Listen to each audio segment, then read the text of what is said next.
Je souhaite maintenant la bienvenue aux représentants de l'Alliance des communautés culturelles pour l'égalité dans la santé et les services sociaux. Je vous rappelle que vous disposez de 10 minutes pour votre exposé, après quoi nous procéderons à la période d'échange avec les membres de la commission. Je vous invite à vous présenter puis à débuter votre exposé. Je vous cède la parole.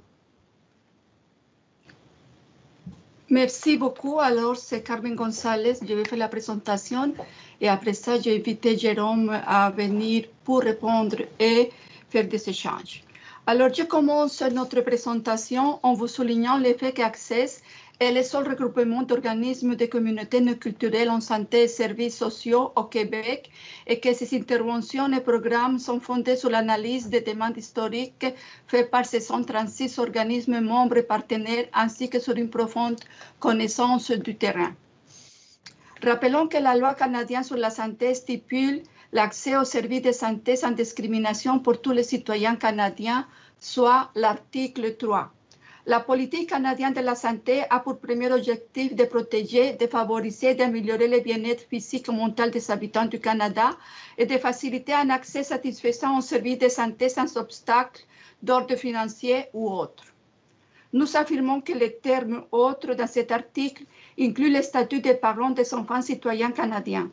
Dans le cadre du projet de loi 83, nos interventions et nos propositions ont comme objet l'exercice de la citoyenneté formelle et effective des enfants nés de parents sans statut. De plus, la Charte des droits et libertés de la personne du Québec stipule que tout être humain a une personnalité juridique, soit article 1, tout être humain a droit à la vie ainsi qu'à la sûreté, à l'intégrité et à la liberté de sa personne. Il possède également la personnalité juridique. Cette personnalité juridique s'applique également aux enfants nés au Québec indépendamment du statut migratoire de leurs parents.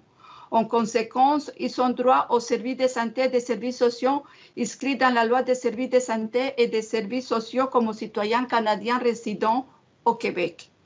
Accès demande donc au gouvernement du Québec de respecter la loi des services de santé et des services sociaux, notamment l'article 3. Pour l'application de la loi, les lignes directrices suivantes guident la gestion et la prestation des services de santé et des services sociaux. 3.1. La raison d'être des services est la personne qui les demande. 3.2. Le respect de l'usager et la reconnaissance de ses droits et libertés doit inspirer les gestes posés à son endroit. Article 5. Toute personne a le droit de recevoir des services de santé et des services sociaux adéquats sur le plan scientifique, humain et social, avec continuité et de façon personnalisée et sécuritaire. Dans un contexte d'immigration, la définition de l'interculturel fait écho au rapport entre groupes de cultures et de pratiques sociales différentes, menant à de nouveaux rapports sociaux et notamment à l'émergence d'une nouvelle culture de gestion des services publics. Ainsi, l'interculturel conduit à des transformations dans nos façons de faire et d'agir. Les relations interculturelles conduisent à la mise en place d'instruments de transformation sociale menant à la redéfinition de la société. Cette transformation sociétale provoque des réactions de résistance au sein de la société, car la stabilité et l'équilibre des rapports sociaux sont en constante transformation.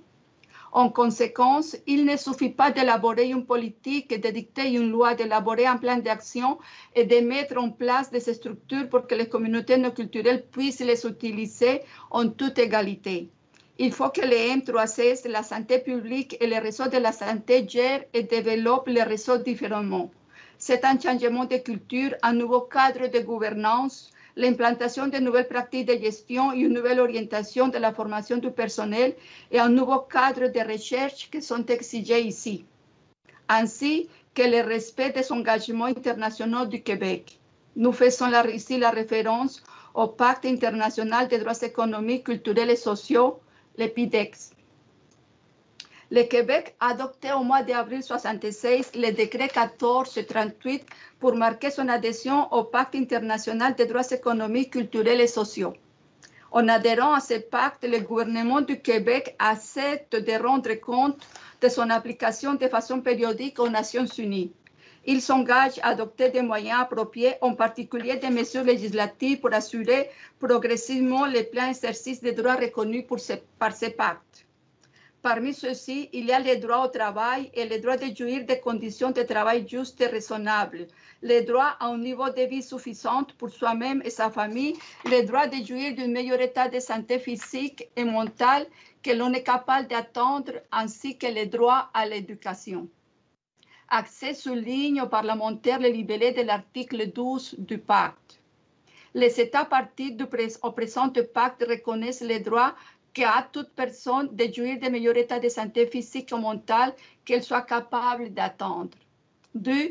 Les mesures que les États partis au présent pacte prendront en vue d'assurer le plein exercice de ces droits devront comprendre les mesures nécessaires pour assurer a. La diminution de la mortalité et la mortalité infantile, ainsi que le développement sain de l'enfant, l'amélioration de tous les aspects de l'hygiène du milieu et de l'hygiène industrielle, la prophylaxie et le traitement des maladies épidémiques, endémiques, professionnelles ou autres, ainsi que la lutte contre ces maladies. La création de conditions propres assurées à tous les services médicaux et une aide médicale en cas de maladie. Pour illustrer cette situation, Access cite notamment en exemple, d'une part, le document du M3C intitulé Accessibilité des services aux communautés culturelles, orientation et plan d'action 89-91, et d'une autre part, la Charte des droits et libertés du Québec. Nous pouvons lire à la page 6 du document du M3C. Ce profil de la population québécoise a un impact sur plusieurs aspects de notre société. Nous assistons à de nouveaux rapports socioculturels et économiques entre les différentes composantes de la société. Nous constatons de nouveaux besoins et surtout de nouvelles façons d'exprimer des besoins sociosanitaires. Des modifications sont nécessaires à plusieurs niveaux pour s'assurer que la clientèle issue des communautés culturelles qui ne se reconnaît pas toujours dans le système actuel puisse être desservie. Les pratiques de gestion, les pratiques professionnelles ainsi que l'organisation des services devront être révisées pour tenir compte du nouveau contexte. C'est le défi posé par la problématique de l'accessibilité des services aux communautés culturelles. À la page 13, nous lisons également les mesures du présent plan d'action visent essentiellement l'intégration de la dimension interculturelle dans tous les programmes du ministère. Une meilleure communication avec la clientèle sur le plan linguistique et culturel, une reconnaissance du rôle de l'expertise culturelle des organismes communautaires des communautés culturelles, la diffusion d'une information adéquate aux communautés culturelles sur les services et le fonctionnement du réseau, la promotion de la recherche pour connaître les besoins particuliers en vue de développer des approches et des modèles d'intervention adaptés. Aujourd'hui, en 2021, à savoir 30 ans plus tard, Access constate que nous discutons des mêmes problématiques. Dans le passage de l'égalité des droits à celui de l'égalité des faits, la reconnaissance des préjugés est le premier pas dans la lutte contre la discrimination. Par conséquent, le changement de politique et de programme, la formation et la sensibilisation doit être généralisée et doit se faire dans un continuum incluant le personnel et le secteur public. La Charte énonce dans le second considérant que les citoyens québécois sont égaux en valeur et que les lois du Québec s'appliquent en toute égalité à tous les citoyens. Ce considérant stipule que tous les êtres humains sont égaux en valeur et en dignité et qui ont droit à une égale protection de la loi. Ce considérant explique à comprendre le fait que dans la Charte des droits et libertés de la personne, on a identifié des motifs de discrimination. En fait, ces motifs sont choisis à partir des principales composantes de la norme sociétale implicite, le sexe, la couleur de la peau, l'origine ethnique et nationale, l'handicap, etc. Caractéristiques qui constituent autant d'occasions d'être hors norme. La conséquence est que les personnes qui ne répondent pas à la norme implicite risquent tôt ou tard d'être victimes d'exclusion ou de distinctions qui porteront atteinte à leurs droits et à leur épanouissement, en rendant l'exercice du droit à l'égalité plus difficile, à moins que l'on se donne la peine de relativiser ces normes ou d'adapter l'organisation des services pour neutraliser ces effets d'exclusion. Nous faisons ici référence à l'article 10 de la Charte des droits et libertés de la personne du Québec. Ainsi, la Charte stipule que, considérant que tout être humain possède des droits et libertés inhérents destinés à assurer sa protection et son épanouissement. Un enfant citoyen issu de communautés ethnoculturelles demande à la fois qu'on lui donne accès aux cadres et aux services que l'on procure à une personne issue de la majorité et qu'on adapte ces cadres pour qu'ils lui soient accessibles et lui permet un plein accès aux services en toute équité. Rappelons que la discrimination systémique se définit comme suit. Des politiques, des lois, des procédures ou des pratiques apparaissant neutres, mais qui ont ou peuvent avoir des effets d'exclusion en raison des caractéristiques appartenant à un groupe donné. Dans les cas des communautés non culturelles, ces caractéristiques sont la race, la couleur, la religion, la langue, l'origine ethnique et nationale. La Madame, charte... Oui. je suis obligé de vous mentionner que le 10 minutes est déjà écoulé. Je finis dans mon petit paragraphe et je finis. Je vous donne la permission. C'est bien gentil, merci. La Charte des droits et la loi des services de santé et des services sociaux exigent des établissements de santé qu'ils créent les conditions permettant à chaque personne de bénéficier d'un accueil, d'un traitement et d'un suivi médical adapté à sa situation, indépendamment de sa situation, de sa culture d'origine, de sa race, de sa langue, de son sexe, de sa religion, ainsi que de sa situation sociale et économique. Ceci doit se faire dans le respect de son intégrité, sa dignité et toute personne doit être traitée avec courtoisie dans le processus d'obtention des services de soins. Merci de m'avoir écouté. Ça fait plaisir, madame. Merci pour votre exposé. Nous allons maintenant débuter avec monsieur le ministre. C'est à vous la parole. Écoutez, madame Gonzalez, j'aimerais premièrement vous remercier, de remercier votre invité qui est avec vous. Moi, avant de commencer à vous poser des questions, je voulais en profiter là, juste quelques secondes rapidement pour vous remercier le travail que vous faites durant la pandémie avec nous. Je vous dis, c'est vraiment apprécié la collaboration qu'il y a entre les gens du ministère, notre cabinet et le réseau Accès. Je dois vous dire que vous nous permettez d'être très proche, puis c'est une aide qu'on apprécie beaucoup. Je voulais en profiter pour vous remercier, vous et votre équipe. Merci. Merci. Je vais aller... non, je le sais, puis on l'apprécie énormément. Vous faites mention dans votre rapport que peut-être qu'on devrait gérer le réseau différemment pour répondre. Je vais insister là-dessus, là, pour gérer ou répondre aux besoins des communautés culturelles. Pouvez-vous me donner un exemple là, de ce que on pourrait faire différemment au niveau du ministère pour nous aider dans ça? OK, merci. Jérôme, je te donne la parole. Merci beaucoup des bons mots par rapport à Access puis la collaboration, effectivement. Et ce qu'on veut dire là-dedans, c'est qu'on a une loi de la santé et des services sociaux qui est excellente.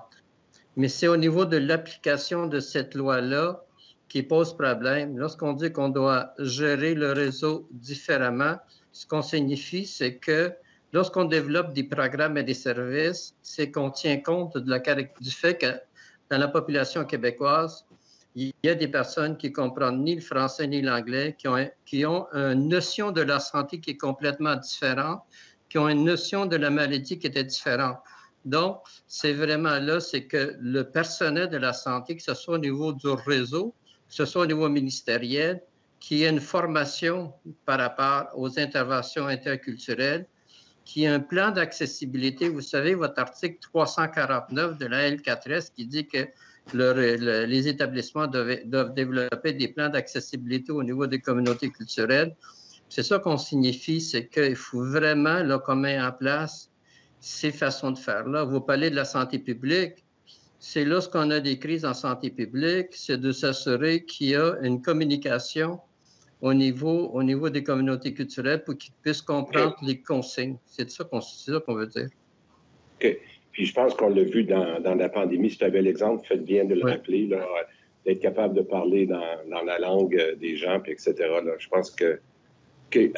Je vais revenir sur des cas parce que je veux rester là-dessus rapidement, puis je vais laisser la chance à mes collègues là, de gouvernement de poser d'autres questions. Mais vous avez dit que la Régie d'assurance maladie n'a pas donné suite à la recommandation du protecteur du citoyen là, concernant la façon de déterminer l'admissibilité d'un enfant canadien au régime d'assurance maladie. Expliquez-moi, si vous considérez que les propositions que l'on fait dans 83 sont suffisantes?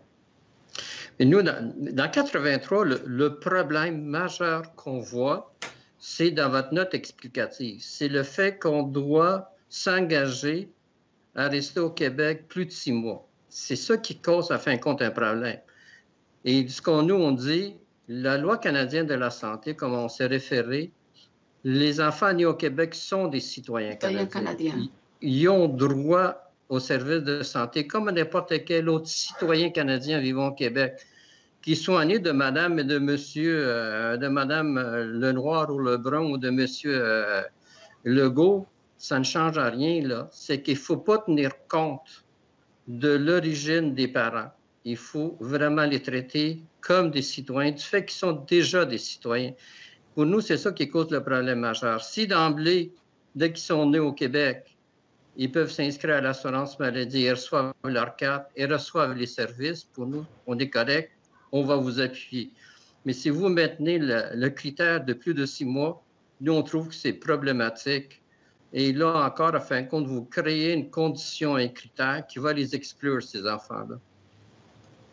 On ne sera pas plus avancé que ça. Mais je vais revenir parce que je sais qu'on pose la question à tous les groupes, puis des fois, on peut être surpris, mais vous pensez de combien de personnes en ce moment supplémentaires qu'on couvrirait si on acceptait de changer le délai de 3 mois, 6 mois ou 9 mois? De combien de personnes vous pensez qu'on manque en ce moment? Parce que c'est ça que j'essaie de comprendre, moi. Puis si vous n'avez pas la réponse là, peut-être que vous pouvez vous informer, mais vous êtes tellement proche de ce que vous vivez dans votre quotidien. Dites-moi de combien de personnes on parle. Attends, Jérôme, et si j'inverse la question, et si je dis à combien de citoyens canadiens je prive de l'assurance? Vous voyez, c'est ça, c'est qu'on est en train de priver des services de santé aux citoyens canadiens au Québec. Oui, mais là, vous me reposez une question ouverte. Moi, ce que je veux savoir, je comprends le lien avec la loi de la santé du Canada, je comprends très bien. Mais ma question est, parce que lorsqu'on veut faire des ajustements, il faut comprendre de qui on parle et de quoi on parle. Puis en ce moment, moi, on a beaucoup d'ouverture. D'ailleurs, on vous le montre. Là, on fait quand même des élargissements assez importants à la loi actuelle. Moi, ce que j'aimerais, c'est quand vous nous dites, bien ça, on aimerait que la condition du 6 mois ne soit pas là, mais de combien de personnes on parle? Est-ce qu'on parle de 200 personnes ou on parle de 5000 personnes? On ne pourra pas parler de 5000 personnes. On n'a pas un chiffre exact. Ça doit être une centaine d'enfants qui sont au Québec. Écoutez, on n'a pas la donnée. On peut s'informer pour la transmettre. Médecins du Monde ont une donnée, ont une information par rapport à ça. Le problème qu'on vit pour vous répondre exactement à votre question, c'est qu'on peut pas colliger, on n'a pas les moyens pour colliger l'information. Il faudrait voir si le ministère, le réseau, a les moyens pour colliger cette information-là. Mais ce qu'on peut s'engager, c'est de s'informer et de vous transmettre l'information. Je l'apprécierais beaucoup. Je l'apprécierais beaucoup parce que je pense que ça nous aiderait à mettre en perspective les demandes que vous faites. Je ne veux pas aller trop loin pour ça aujourd'hui, mais si vous aviez le temps de réfléchir à ça. OK, bien moi, je vais laisser, puis encore une fois, j'apprécie beaucoup ce lien-là que vous avez avec ces communautés-là qui sont très importantes pour nous. Fait que je l'apprécie. Je vais laisser, M. le Président, peut-être à d'autres personnes de notre côté, peut-être. Oui. Madame la députée de Repentigny. Oui. Bonjour, Lise. Lise, votre micro. Votre micro, Lise. Désolée. Merci encore pour votre présence et votre présentation. Dans votre mémoire, vous dites aujourd'hui, en 2021, à savoir 30 ans plus tard, Access constate que nous discutons des mêmes problématiques. Puis vous avez fait part un petit peu avant aussi du décret adopté par Québec pour adhérer au Pacte international des droits économiques, culturels et sociaux. Là, on comprend qu'il y a 30 ans qui s'est écoulé, mais est-ce que vous considérez qu'actuellement, le dépôt du projet de loi 83 est quand même une avancée par rapport à la façon dont les dossiers sont traités actuellement? C'est une avancée, mais il faut situer. Écoutez, oui, c'est une avancée, mais par ailleurs, on peut parler d'avancée, puis on peut parler aussi qu'à l'intérieur de cette avancée-là, il y a un critère qui va faire que les enfants, les citoyens canadiens nés au Québec vont être exclus. Et c'est le critère du 6 mois. Puis ça, c'est important aussi à dire. On peut élaborer une politique, on peut faire des avancées, mais lorsqu'on arrive à l'application de cette politique-là, c'est là qu'il faut vraiment être extrêmement vigilant pour s'assurer que les critères d'application, fin de compte, n'excluent pas et atteignent vraiment l'objectif. C'est le 6 mois qui nous cause problème. Puis je vous réfère à une autre chose. On parle que 30 ans plus tard, on parle des mêmes choses. C'est vrai. La loi de la santé et services sociaux a été adoptée en 2007. Et aujourd'hui, on est rendu à 2020. L'article 349 qui demande aux établissements d'établir des plans d'accessibilité pour les communautés culturelles. Il n'y a aucun établissement au Québec, que ce soit des CIS ou des CIUS aujourd'hui, avant c'était des CRES, après ça c'était des agences, ont appliqué cette législation-là. On parle toujours des mêmes choses. Il y a une volonté politique que nous on demande. Il y a fait ça une coordination ministérielle qu'on demande pour s'assurer que la loi soit appliquée. Et la loi est bonne, mais c'est dans l'application. Oui, et je peux ajouter que je pense que c'est en 2008 que nous avons fait un colloque et on parlait déjà du document du ministère de la Santé, le document 89-91. Et à ce moment-là, on disait qu'ils ont déjà passé à peu près, c'était 8 ans, 10 ans, c'était déjà en 89, non, 20 ans. Parce qu'aujourd'hui, on est en 2021 et on a toujours les documents. La volonté est là, mais ça reste dans l'écrit. Ce n'est pas appliqué. Les lois sont là, c'est l'adaptation qu'on demande. Je vous remercie. Il y a une expression québécoise, c'est le diable est dans le détail. Et c'est vraiment là, et c'est là-dessus que nous, on est accrochés. OK. Madame la députée de Roberval. Merci. Il nous reste combien de temps, Monsieur le Président? 5 minutes 30. Merci beaucoup. Merci pour votre expertise et votre partage. Dans vos commentaires, vous mentionnez un endroit où l'exclusion au régime d'assurance maladie de certains enfants est basée sur une interprétation que vous jugez erronée. En quel sens vous jugez erronée l'interprétation sur la loi de l'assurance maladie du Québec? Bien, c'est le concept de résident. Fin de compte, ces enfants-là sont exclus parce que la RAMQ dit du fait que les parents, puis là, on se fie sur le statut des parents. Les parents ne peuvent pas garantir la résidence au Québec du fait qu'ils sont en attente de statut. Mais il est clair que si c'est en attente de statut. Okay? Donc, mais ces enfants-là sont des résidents du Québec, sont des citoyens canadiens. Ils résident au Québec, indépendamment du statut, indépendamment que les parents puissent certifier qu'ils vont résider au Québec X nombre de mois ou X nombre d'années. Ils ne peuvent pas le faire. Donc, pour nous, on dit un résident du Québec, du fait qu'il est citoyen, il est automatiquement résident du Québec. Et ces enfants-là sont des citoyens canadiens. Le mot-clé là-dedans, c'est la citoyenneté puis la naissance au Québec. OK. Et au niveau de la communication et la confidentialité, est-ce que vous voyez un enjeu là, vous, ou pour vous, ça va, là, on est dedans, comme on dit? Oui. Il n'y a pas de problème là pour vous, d'accord. Pas pour nous autres. Nous autres, vraiment, la majeure, ce qu'on voit, ce qu'on a dit tout à l'heure, il faut les reconnaître qui sont des citoyens et des résidents du Québec pour que, dès la naissance, il y ait accès à l'assurance maladie. Vous savez, il y a une chose là-dedans, là. Plus qu'on refuse ces enfants-là d'accéder à des services de santé, du fait qu'ils ne peuvent pas les avoir, ils vont développer des problématiques. Si on a une vision court terme, vous sauvez de l'argent. Si on a une vision long terme, ces enfants-là risquent de développer des problématiques et ça va coûter plus cher. OK. Et vous parlez aussi d'autres modifications proposées. Là, ce serait une meilleure communication avec la clientèle. Oui. Bon, oui, sur le plan linguistique et culturel, mais comment on pourrait faire pour les soutenir encore plus? Effectivement, vous savez, il y a un article dans la L4S, je crois que c'est l'article 2.5, 2.7, qui dit qu'on doit communiquer aux communautés culturelles dans le cadre dans leur langue. Puis l'autre aussi, dire qu'il faut tenir compte des caractéristiques des communautés culturelles d'établissement. OK. Vous avez un réseau extraordinaire, c'est le réseau communautaire des communautés culturelles. Ça peut devenir un partenaire extraordinaire pour le réseau pour communiquer. Exactement. OK, parfait. Je vous remercie. Merci. Autre question? Oui, Madame la députée de Soulanges. Bonjour. Bonjour à vous. Bonjour.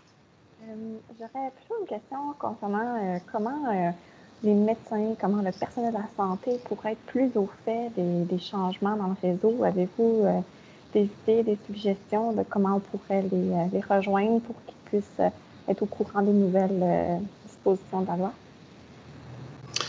Si on parle, si je comprends bien votre question, Mme Picard, bonjour, c'est au niveau des professionnels de la santé et des médecins, okay. Au niveau des informations, c'est par rapport à eux qu'est votre question? Oui, exactement. OK. Ouais. Ce que nous, on propose, c'est, on travaille actuellement avec le Collège des médecins, on a un partenariat avec la Fédération des médecins omnipraticiens, la Fédération des médecins spécialistes. Ce qu'on propose, c'est des ateliers de formation et de sensibilisation, même au niveau des infirmières, par rapport aux communautés culturelles, des outillés pour qu'ils puissent mieux intervenir au niveau des communautés culturelles lorsque c'est des patients. C'est de s'assurer qu'on tient compte de leur parcours migratoire, qu'on tient compte de de leur santé, puis de la communication. Je vais vous donner un exemple, qu'est-ce qu'on veut dire. Même si on parle français, ça ne veut pas dire nécessairement qu'on parle de la même chose. Un exemple, puis ça, on l'a vécu à Access. Au Québec, avoir mal au cœur, c'est avoir la nausée. Si vous allez en Afrique, si vous allez en Haïti, si vous allez dans un autre pays, en Côte d'Ivoire, si vous dites que j'ai mal au cœur, c'est un problème cardiaque. Vous voyez la différence qui existe par rapport à ça. C'est ces choses-là qu'on parle en termes de différence.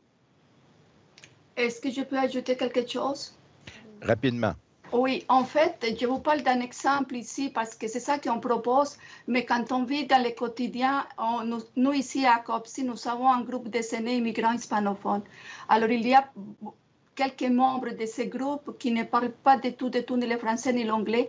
Et les médecins appellent à COPSI, les pharmaciens appellent à COPSI pour donner des rendez-vous pour ces dames qui ne parlent pas la langue. Alors, vous voyez, ça passe par les organismes communautaires. Merci beaucoup. Je vais maintenant céder la parole à la députée de Maurice-Richard pour les 11 prochaines minutes. Je vous cède la parole, madame. Merci, M. le Président. Bonjour à vous deux. Merci d'être là aujourd'hui. Merci de toutes les informations que vous nous communiquez aussi. Je commencerai peut-être juste en mentionnant, puis je pense qu'on pourra faire un suivi avec ça, mais je suis sûre que ce sera, que pour la ministre, ça pourrait être pertinent, mais on aura la protectrice du citoyen avec nous après, mais qui, dans ses recommandations qu'elle avait fait à l'époque, parce qu'il y avait une discussion tout à l'heure sur le nombre de personnes, justement, que ça pourrait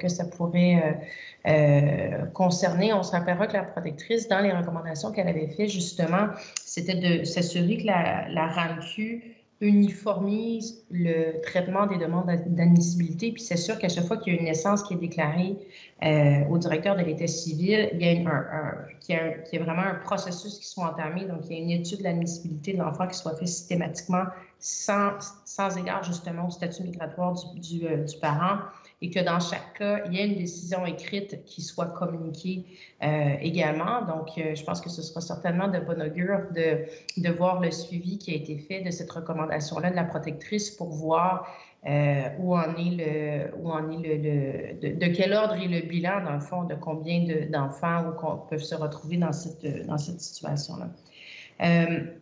Ce que je retiens de votre présentation, puis elle est très claire, puis je partage pleinement votre prémisse de base qu'il ne devrait pas y avoir deux catégories d'enfants au Québec ou nulle part ailleurs. Concentrons-nous sur le Québec en ce qui nous concerne.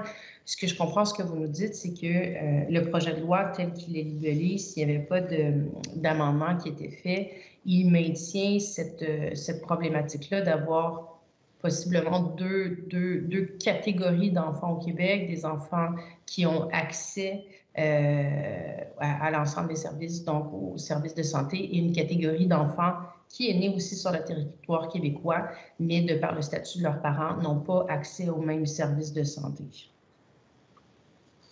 Je comprends que ça, pour vous, c'est quelque chose qui... vous considérez que le projet, dans sa forme actuelle, maintient cette iniquité? Effectivement, oui. Oui, à cause du 6 mois. À cause du 6 mois, hein, c'est ça. Non, oui. Allez-y, pardon. Oui, effectivement, oui. Est-ce que aussi, j'aimerais vous entendre sur, on a eu le groupe avant vous qui nous a parlé de, même les 2 ou les 3 groupes avant vous, pardon, qui nous ont parlé de l'importance de reconnaître aussi la question des femmes enceintes qui peuvent avoir un statut migratoire, mais qui n'ont pas les mêmes accès. J'aurais aimé vous entendre sur cet élément-là aussi, à quel point c'est un enjeu qui devrait être discuté si on veut répondre à l'ensemble de la problématique, puisque ça vient justement avoir un impact aussi indirect ou direct là, chez les enfants à leur naissance. Mais effectivement, moi, je crois que là, vous ouvrez un dialogue qui est d'urgence à avoir au Québec avec le ministre de la Santé, c'est-à-dire tant les femmes qui sont enceintes que les personnes qui arrivent au Québec. Là, on touche au délai de carence de 3 mois également. On touche, vous savez, on touche aussi au programme fédéral de santé intérimaire lorsque les gens se présentent avec la carte du programme fédéral de santé intérimaire et les établissements refusent de reconnaître cette carte-là qui est le financement du fédéral au service de santé et les gens doivent débourser de l'argent comptant pour avoir des services. Moi, je crois que ce projet de loi 83 est votre question. Si l'Assemblée nationale ou le ministre de la Santé veut élargir la conversation pour qu'on ait vraiment une conversation qui est due depuis très longtemps, comment traiter les immigrants au niveau de la santé et des services sociaux, puis réfléchir sur le statut. Il n'y a pas un seul statut au Québec. Il y a les personnes par année, notamment les femmes qui sont par année, qui n'ont pas de droit à des services santé, mais dans des situations de violence conjugale, ils peuvent avoir le droit. Et tout à l'heure, on a parlé des médecins, c'est qu'on ne comprend pas non plus les subtilités des statuts d'immigration au niveau de l'accès aux services santé et services sociaux. Il y a une réflexion à faire au Québec par rapport à ça, puis elle est urgente même de la faire, là, parce qu'il y a des drames qui sont vécus, il y a des gens qui n'amènent pas les enfants aux hôpitaux puis à se faire soigner parce qu'ils n'ont pas les moyens financiers pour le faire. Il y a des femmes qui ne se rendent pas dans les salles d'urgence parce qu'ils ont besoin. Il y a des femmes enceintes qui soient refusées des médecins, des cliniques sans rendez-vous parce qu'ils ont le programme fédéral, puis on refuse d'accepter ça, puis on demande de l'argent comptant. Donc, il y a des drames. Puis il y a un drame qui va surgir bientôt. C'est une étude qu'Access a faite. C'est les femmes immigrantes et racisées qui reçoivent des services gynécologiques. Il y a un gros problème qui est là. Nous, on vous l'annonce, là, on vient juste de terminer une étude avec l'École de santé publique, puis on va sortir bientôt l'étude. Il y a un drame là aussi qui se fait. Donc, ce qu'on vous propose comme parlementaire, que de manière conjointe, tant le gouvernement que l'opposition connaissent cette réflexion-là. Est-ce que vous pouvez nous en dire plus sur les éléments, sur les conclusions auxquelles viennent l'étude ou on n'attend pas le moment? Je vais vous donner un exemple bien concret qui va peut-être vous choquer, vous paraître que c'est inacceptable et impossible à voir. Une femme qui est arrivée dans un hôpital pour accoucher, elle accouche, elle sort de la salle d'accouchement et trompe ligaturée sans son autorisation. Et pour vous, c'était relié au fait que c'était une femme, vous avez dit donc ça concernait les femmes migrantes ou racistes? C'est une femme immigrante. C'est une femme immigrante. Il y a une demande qui est faite actuellement. Le conseil d'administration d'Access a fait une demande à la commissaire à la santé de faire enquête dû à son mandat par rapport aux services reçus par les femmes immigrantes et racisées en termes de services gynécologiques et obstétricaux. La Commission des droits de la personne du Québec a reçu exactement la même demande. Ils ont accepté d'analyser la situation. Nous, on croit qu'il y a une réflexion à faire avec le politique et l'administratif du gouvernement par rapport à la santé et les immigrants.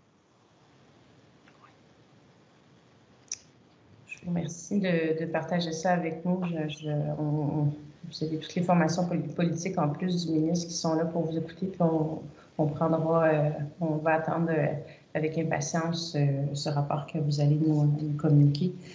Est-ce que je pourrais vous demander aussi, l'idée n'est pas de briser l'anonymat de qui que ce soit, mais de nous donner certains, parce que je sais que vous êtes vraiment aux premières loges de ces problématiques qu'on essaie de régler justement que le ministre veut régler avec son projet de loi. Est-ce que vous pourriez nous exposer justement des cas concrets du terrain, comment ça peut venir bouleverser la vie des gens, justement, de ne pas... le fait que des enfants qui sont nés au Québec n'aient pas accès à la RAMQ. Qu'est-ce que vous voyez dans votre quotidien? Mais c'est que les gens n'ont pas les services, ils ne sont pas soignés. Si les parents ne peuvent pas payer, ils sont pas soignés. Donc, les maladies s'aggravent. L'enfant est de plus en plus malade.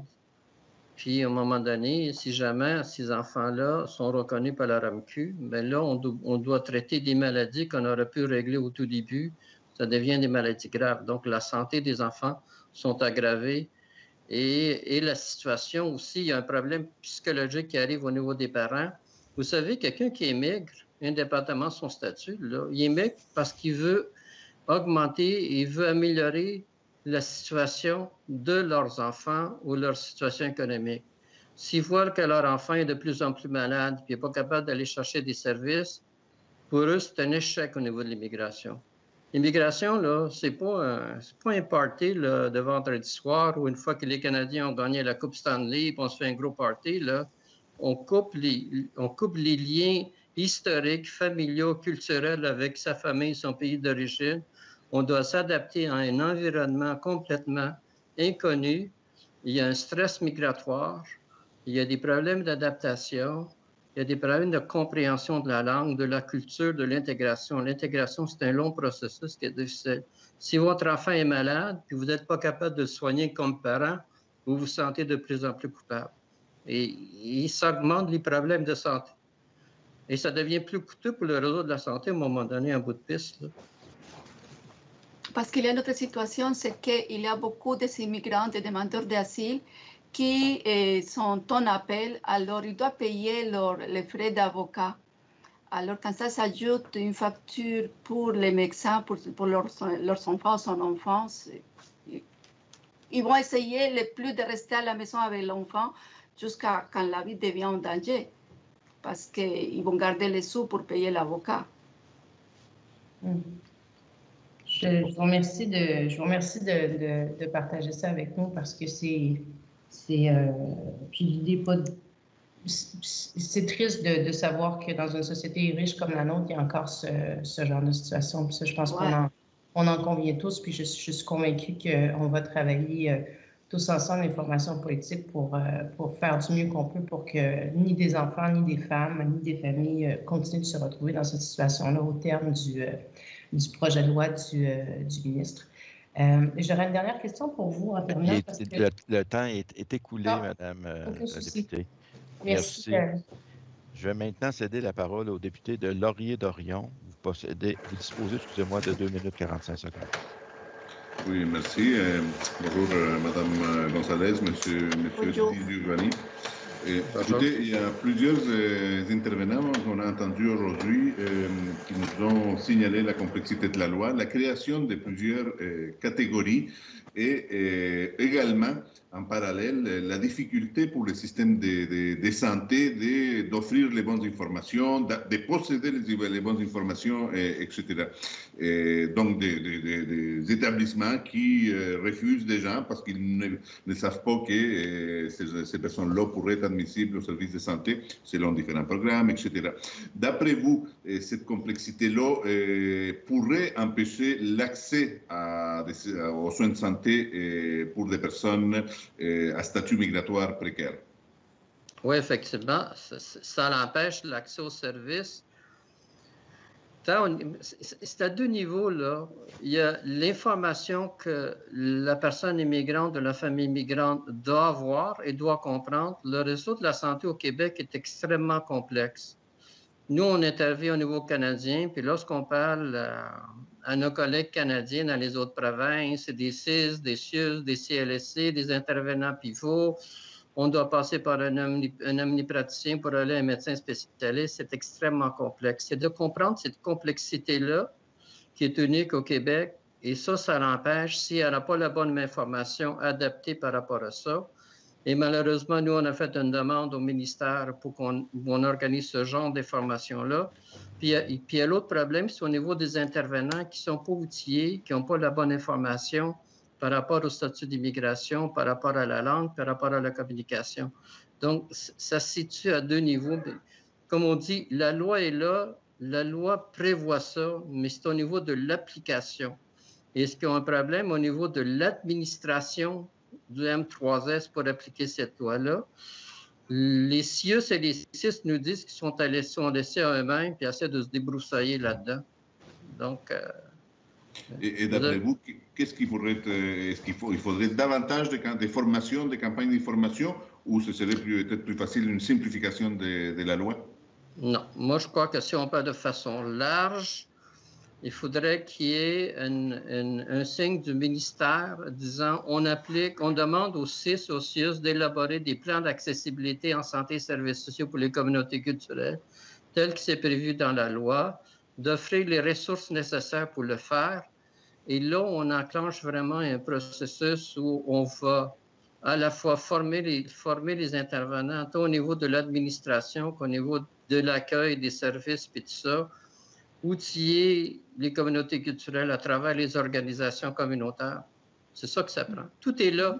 Il s'agit d'avoir des ressources. Il s'agit qu'au niveau gouvernemental, il y a une volonté. Puis cette volonté-là s'applique au niveau des CIS et des CIUS.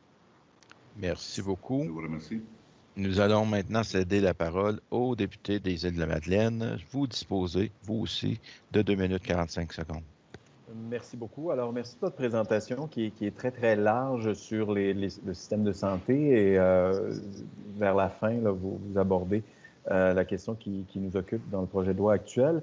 Je vais continuer un peu sur le même lancé que mon prédécesseur, Andrés, sur la question du système de santé en général. Vous dites qu'on a une excellente loi, mais que c'est la façon de l'appliquer qui fait problème, qui pose problème. Est-ce que, selon vous, c'est une question d'approche des fonctionnaires? Est-ce que c'est une commande politique qui devrait être lancée? Comment vous comprenez qu'on ne puisse pas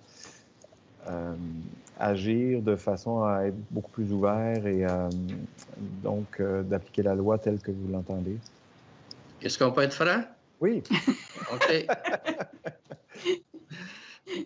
C'est la culture institutionnelle. Allez-y. On va être franc. Vous êtes là pour ça?